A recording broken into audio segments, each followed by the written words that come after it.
পুত্রকে নিজের চেয়ারে বসাতেই কি রাইসিকে খুন করালেন খামেনি? ইরানের সর্বোচ্চ ধর্মীয় নেতা আয়াতুল্লাহ খামেনি দেশটির সর্বোচ্চ ক্ষমতাধর ও নীতি নির্ধারক। প্রেসিডেন্ট ও প্রধানমন্ত্রীর চেয়েও উপরে তার অবস্থান। ইরানের ইসলামী বিপ্লবের নেতৃত্বদানকারী প্রথম সর্বোচ্চ ধর্মীয় নেতা খোমেনির মৃত্যুর পর ১৯৮৯ সালে অনেকটা তড়িঘড়ি করেই সংবিধান পরিবর্তন করে আয়াতুল্লাহ হওয়ার আগেই সর্বোচ্চ ধর্মীয় নেতার চেয়ারে খোমেনির জায়গায় আসেন খামেনি। আয়াতুল্লাহ ইরানের সর্বোচ্চ ধর্মীয় ডিগ্রি। এখন তার বয়স ৮০-এর উপর। যে কোনো সময়ে মৃত্যুর ডাক আসতে পারে। তিনি মরে গেলে কে হবেন ইরানের সর্বোচ্চ ধর্মীয় নেতা তথা সর্বেসর্বা? এই পদের জন্য খামেনির পর দুজনের নাম শোনা যাচ্ছিল। এক, ইরানের প্রেসিডেন্ট ইব্রাহিম রাইসি। দুই, আয়াতুল্লাহ খামেনির পুত্র মোজতাবা খামেনি। রাইসির জনপ্রিয়তার কাছে ক্ষমতার একদম কেন্দ্রে বাবার পাশে থাকা মোজতাবা কিছুই না। মাহসা আমিনি ও তার মৃত্যুর পর আন্দোলনকারী হাজার হাজার মানুষকে মেরে ও জেলে পুরে তিনি কট্টরপন্থীদের একক আস্থার জায়গায় এসে দাঁড়িয়েছিলেন। মুসলিম বিশ্ব, রাশিয়া, তুরস্কের সাথেও ছিল তার অত্যন্ত সুসম্পর্ক। এমনকি তিনি আমেরিকার সাথেও আলোচনা চালিয়ে আসছিলেন অতি দক্ষতার সাথে। তাই তিনি বেঁচে থাকলে আর কারো খামেনির উত্তরাধিকার হওয়ার সুযোগ ছিল না বললেই চলে। তাহলে কি নিজের পুত্রকে চেয়ার ছেড়ে দিয়ে যেতেই পরিকল্পিতভাবে রাইসিকে হত্যা করালেন খামেনি? এমনটা মনে হওয়ার যথেষ্ট কারণ আছে। এক, আনুমানিক ৫০ বছরের পুরাতন একটা হেলিকপ্টারে কেন প্রেসিডেন্ট উঠবেন? ইরানের হাতে কি অত্যাধুনিক হেলিকপ্টারের অভাব আছে? তাহলে কেন সাথের বাকি দুটি হেলিকপ্টারও তো পুরাতন, সেই দুটি কেন অক্ষত? তাহলে কি রাইসিকে বহনকারী হেলিকপ্টারটিতে আগে থেকেই ত্রুটি রেখে দেওয়া ছিল? দুই, হেলিকপ্টারটিতে অবস্থান শনাক্তের আর সংকেত পাঠানোর আধুনিক যন্ত্র ছিল না কেন? তাহলে সেটা কত উচ্চতায় আছে, কুয়াশায় পাহাড় বেষ্টিত এলাকায়, তা বুঝবে কি করে? দুর্ঘটনা ঘটাই তো স্বাভাবিক। দুর্ঘটনার পর হেলিকপ্টার থেকে কোনো সংকেত যাচ্ছিল না বলে সেটা খুঁজে পাওয়াও সম্ভব হচ্ছিল না সহজে। তিন, আরো দুটি হেলিকপ্টার প্রেসিডেন্টের হেলিকপ্টারকে গার্ড দিয়ে নিয়ে যাওয়ার কথা থাকলেও সেটাকে বিপদে ফেলে তারা নিরাপদে চলে গেল কেন? ফিরে এলো না কেন প্রেসিডেন্ট ফরেন মিনিস্টারদের খোঁজে? চার, বৈরী আবহাওয়া দেখেও কেন পুরাতন হেলিকপ্টারে করে রওনা দিলেন প্রেসিডেন্ট? খামেনি সাহেবের নির্দেশেই কি জরুরি তলবে তিনি কালক্ষেপণ না করে ফিরে যাচ্ছিলেন বাকি গুরুত্বপূর্ণদের সাথে নিয়ে ওই হেলিকপ্টারেই?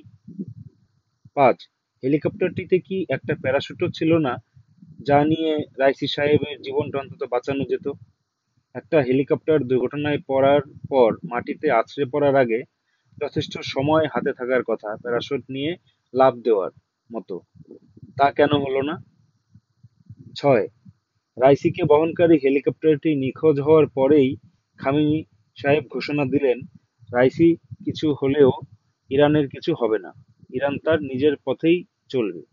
এমন একটা ঘোষণা তিনি দিয়েছিলেন, যেখানে চিরশত্রু ইসরায়েল আমেরিকাও এত দ্রুত বিবৃতি দেয়নি। তারা অনেক দেখে শুনে পরে বিবৃতি দিয়েছে। সেখানে এত তাড়াতাড়ি তার বিবৃতি দেওয়াটা কি রহস্যজনক নয়? সাত, সব গুরুত্বপূর্ণ কর্মকর্তারা কেন একটা হেলিকপ্টারেই ছিলেন? প্রেসিডেন্ট, ফরেন মিনিস্টার থেকে খামেনির ওই এলাকার প্রতিনিধি ছিলেন ওই একই হেলিকপ্টারে। কেন? অন্য হেলিকপ্টারে তারা থাকলে রাইসিকে বিপদে পড়তে দেখে তারা অন্য হেলিকপ্টারগুলো নিয়ে তাকে উদ্ধার করতে যেতেন।